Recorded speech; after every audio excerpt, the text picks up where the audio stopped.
Mga kajak, dapat maintindihan natin ito ha. Lumalagutok ang sasakyan nyo, tumutunog-tunog pag kumakabig kayo ng kaliwat kanan.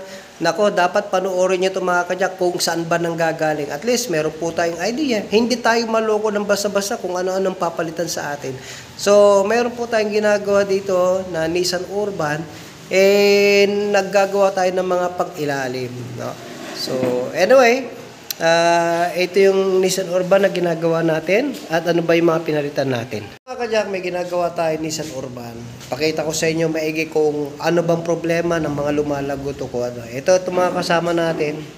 Ito nakabit na natin yung bagong kanyang tinatawag na rack end at saka tie rod. So ano bang cause mga kajak? Tignan nyo to. Ayan o, tignan nyo. Ayan, parang nagtitinda na ng ice cream o. Oh. Ayan. Tapos may play mga kajak, no? Pagka hinila mo dulo-dulo, yan. Kita nyo may play, oh. Ayan. So, pag kumabi ka ng kaliwat kanan, ay nako. Ayan yung tumutunog-tunog mga kajak. Delikado rin yan. So, magkailangan nyo magpalit ng tinatawag na rack end.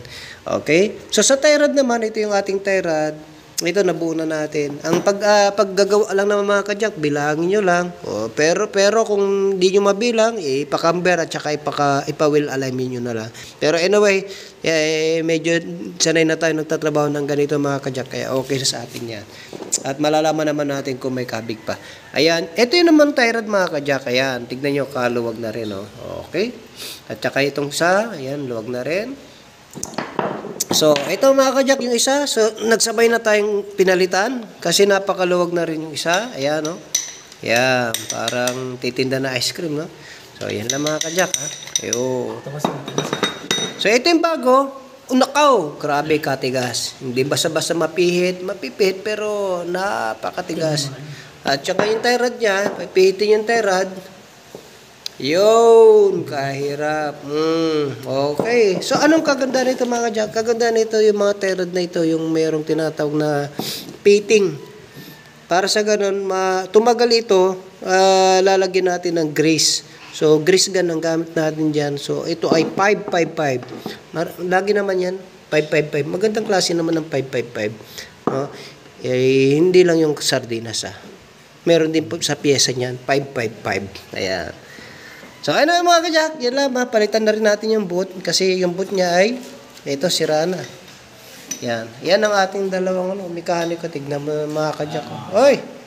Ayun. Nakasalampak lang sa side mga kajak. Anyway, palitan natin mamaya. Nissan Urban ang ginagawa namin. Okay. Ayos. So, mga kajak, ito yung ating ginagawang Nissan Urban. Ayan. Nagpalit na rin tayo ng upper ball joint dahil tagas na rin at sira na rin. So, nagpalit na rin tayo niyan, upper ball joint. So, maluwag na rin ang upper ball joint. Mga kajak, ito yung kanyang upper ball joint. So, maluwag na rin. At pinalitan na rin natin yung ating Nissan Urban. Okay.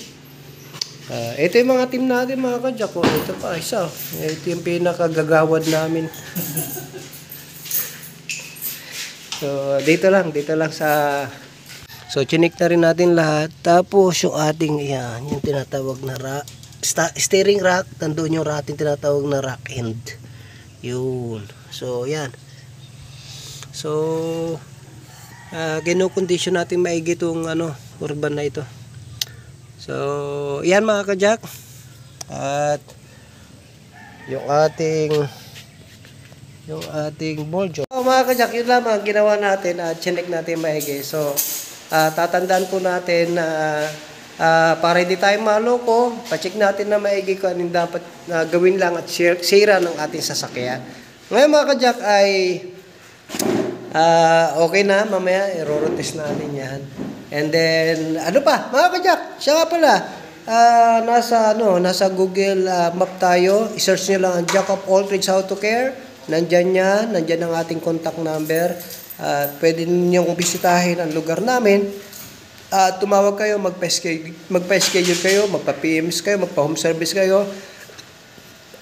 Pwede yung check-up, magda-diagnose, scanning, lahat mga kajak. Magsabi lang po kayo kung ano yung may tutulong natin. So, anyway mga kajak, Jack of All Trades Auto Care, a shop that cares for your car. God bless.